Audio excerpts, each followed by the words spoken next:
Hello, welcome to CLSP Politics. Sean Briscoe speaking. So this is Virginia.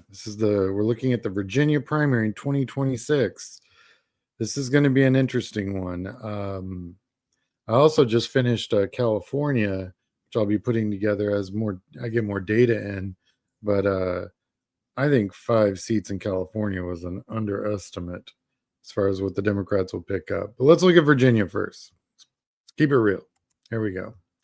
So, so Virginia, I've actually worked Virginia. I was there in 2023 when we got literally almost just exactly enough state house seats to take it back for the Democrats.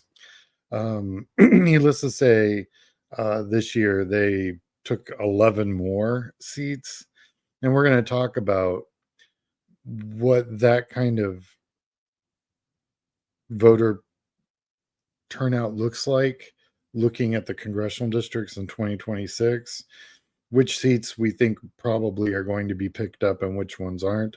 I mean, we saw insane swings, and also, off presidentials. And this is a community that has elections a lot. So there's always, of course, the potential for burnout and things of that nature. So all these things, keep all these things in mind when we look at this data. But this is what the congressional districts in Virginia looks like. This is the kind of the partisan breakdown of it. Of course, darker red's Republican, darker blue is more Democrat. But really, the ones I want to look at are 5, 7, and 2, and 1. I think 7's solid. Don't worry about that. But 5 and 1 are going to be, and 2 are really more interesting seats to take us all a look at. This is kind of the breakdown by population. Of course, you got the blueberries and the red ocean. Red ocean's this deep. The blueberries are this deep. But when you spread them all out, you get a blue state by about 52 to 54%. Demographically speaking, Virginia's pretty diverse, actually. I mean, you get up in the mountains and closer to West Virginia, it gets a lot whiter, of course. But man, I tell you, once you get into District 5 and 10 and 7 and you move east, it gets really, really diverse, which is great. So let's look at the congressional districts versus the ballots counted in the election. You can see where you see 5 and you see 1. You see these big giant blue dots, and they're all around Richmond, right? You can see how they gerrymandered Richmond, right? They cut it in a bunch of different pieces so that no one district would have all the votes. But if you look at that big blue dot east of Richmond, that's the end of the Republicans in District 1. And if you look at those 2 pretty good sized blue dots rest of Richmond, that's the end of 5. And then when you look at just shift, I mean, yeah, that's the end of that's a pickup, at least a couple seats in Virginia right there. My thinking is 1, 2, 5 are all in play. I think they're looking at easily a low to mid to high single digit swing in the off cycle, especially if things continue the way they're going. I think you're looking at that easily. And I mean, do I think, the 9, which is like a 29 Democrat, 70% Republican, is that going to swing? Listen, if that one swings, District 9 swings, the Republican Party ceases to exist, because that'd be the canary in the coal mine. You're seeing 20 and 30-point swings in November 26. Republican Party's got problems. So I'm not saying that's going to happen, but I am saying that a 6-point swing, absolutely in play. Another year of Republican misadministration of our government, you know, WIC, SNAP, you know, all the different programs feed people through education, childcare. It's like, I don't know what the Republicans are thinking. Real quick, if you haven't already, you can like and subscribe. I have a website, Salespeople Politics, if you're thinking about running for office. I do general consulting and build out field programs. I'm on YouTube, Blue Sky, Instagram, TikTok, and Substack. Go check me out. So let's look at Congressional District 1. This is one of those fun ones. It's Whitman's district. I fully expect him not to be in office after this midterm. This is one of my calls. I'm saying definitely a flip. And I don't think I'm alone in that opinion due to the fact of the number of congressional candidates running for District 1. There's a lot. So I broke down the math. I think it doesn't really matter how much money Whitman has. 2.7 million is not enough. I mean, that's a lot of money for an incumbent. Don't get me wrong, a congressional incumbent, but I don't think it's going to be enough. You've already, and this is of course all September data, so a lot of these candidates will be raising more money as that goes on. But you've already got what two candidates that are in the 6-digit range. Shannon Taylor could be at easily $1 million by January, especially after this last, cycle. This in November. So I feel like, Whitman's days are numbered for sure. I like this race. I've actually worked some state house districts in this congressional district.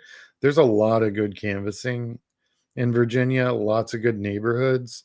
But you know what's really interesting is that the way Virginia has a lot of gated communities, and District 1 has a lot of those gated communities. And what's interesting about that is that, so canvassing, as I've talked about in a bunch of my other videos, is by far the least expensive and highest ROI form of communication to voters that any campaign can do. It beats phones, mail, social media, beats all of them. Because of the verification aspect, the direct information back to your campaign aspect, and it is just a better form of communication. Like, who knew people talking to people is the best form of communication? But that's basically what it boils down to.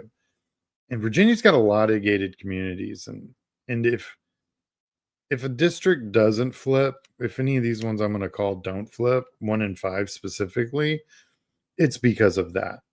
So what campaigns need to do is they need to figure out a way to talk to the companies that manage those properties to allow them to go in under the auspice of voter education. So that's just one takeaway. 2, also an incumbent, Kenny Keegan's is definitely not going to be in office. This is an easy flip for the Democrats. But again, you got to be able to navigate those gated communities. You got to get a canvassing program in there early. You've got a whole lot of candidates running. You've got a few of them that are in the 6 digits. And this, of course, is data that's a couple months ago. So they've definitely got more money by now. This is also their on hand, not what they've spent. I'm also clarifying that very quickly. But you've got Ossoff already sitting at $250,000. You've got Williamson right behind that. And then a few other candidates out there trying to do stuff. So 2's, I think, definitely in play. 1.9 million will not be enough to save this incumbent. District 5, my other favorite one. So the incumbent, McGuire, has cash on hand of $227,000. His district is super in play. And the Republicans are absolutely dropping the ball on this one. I'm sure he will raise money over the next few months. But Mike Pruitt, man, I'd donate to that guy. That he's in play. You know, he's in a district. He's already raising money. He's in a district that's definitely in play. And he's sitting there almost matching dollar for dollar. I mean, or damn close to the Republican who's the current incumbent. So when an incumbent has this little cash on hand, it says a couple things. It says that the party isn't going to waste money on a lost cause, which is possible. The GOP is probably, shoring up as much as it can. That's why really that redistricting in Texas hurt other states, because it made so many more safe seats in Texas that the Republicans weren't going to have to spend money on, that they would have had to spend money on, like Self up there in north of Dallas. He was definitely in play, and then they redistricted him, and now they gave him 5 more rural counties in his district. So although I do think that's still a fight worth fighting, it's a much heavier lift now. But because Republicans don't have to spend money in Texas, they can throw money other places. Well, they're not throwing it here. So this is one of those things where it's inside baseball, but normal people can understand this. They're obviously not investing in this race. When you look at the other amounts the other candidates have, 1.7, 2.3, this guy's sitting at $227,000. I mean, that's not enough to do a piece of mail in his congressional district, much less operate staff, field program, campaign headquarters, anything. And his district's pretty big. It's an expensive for Virginia, because in Texas, we have districts the size of Virginia. But for Virginia, this is a big piece of turf, and it's going to be expensive for them to run in. District 6, not one I'm thinking is going to flip. There are a couple of solid Democrats running, Barlow and Mitchell. I wish them all the luck in the world. They are raising money, which is great. I think it's definitely worth a run. This would be the cycle that this would flip, if it did flip. And we'll have to see. Real quick, if you haven't already, you can like and subscribe to my channel. And these are the places you can find me. If you want to donate, you can go to YouTube. There's a PayPal account. If you want to become one of my paid members of Substack, you can go to my Substack. District 7. All right. Solid Democratic held seat. I don't think it's going anywhere. Vindman has $3.1 million. These Republicans don't stand a snowball's chance removing Vindman, especially in this cycle. But I'm happy the Republicans are spending money here. Keep doing it, guys. You're doing a great job. Congressional District 8, also not going anywhere. The incumbent only has $500,000, but as you can see, the Republicans have raised, well, one of them's got about $4,500, but also sitting on $1,600 in debt. You got another Republican that's raised almost $700, and he's only, Donald's only sitting at a little over $500,000. Not worried about this seat. Congressional District 9, going to be probably kept by the Republicans. District 11, sitting solid Democratic seat. I don't believe it's going anywhere. But you do have what I classify as obviously a competitive primary. You've got a couple of Democrats that are self-investing. They've donated themselves in Pekarsky's seat, $250,000, solid. And Amy Roma has donated $400,000 into her campaign. So these are debts, right? This is what they're using to help them raise money so that they can run up against an incumbent who, Walkinshaw, quite honestly, $250,000. This primary, when they do this primary, this is going to be their general. So what we're seeing here is 3 campaigns all putting everything forward. A lot of these guys are betting on themselves, which is, says a lot. But you need money to raise money, and these guys are doing that. Well, thank you for watching. That's Virginia in a nutshell. I'm going to come back to this state, but I really do think that the Democrats are going to pick up at least 3 seats in this state. That and, there's a bunch of other states I think that are definitely in play. And if you keep watching this series, you're going to see me talk about them. But I'm going to go back and do these are the seats to watch in the next cycle. Kind of a big overview where we're not talking about the seats that probably aren't going to flip, but the ones that are. Like there's one in Omaha. I'm watching that one in Nebraska.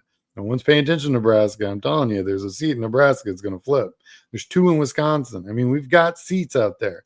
I think the 1st and 3rd in Wisconsin definitely in play. So as the cycle progresses, especially after we get the new campaign finance information, I'm gonna do a big show on, hey, these are my top 30 seats that are gonna flip, and then we'll see what happens. All right. Hope everyone had a great time. We'll continue doing this series, and I'll talk to you guys later.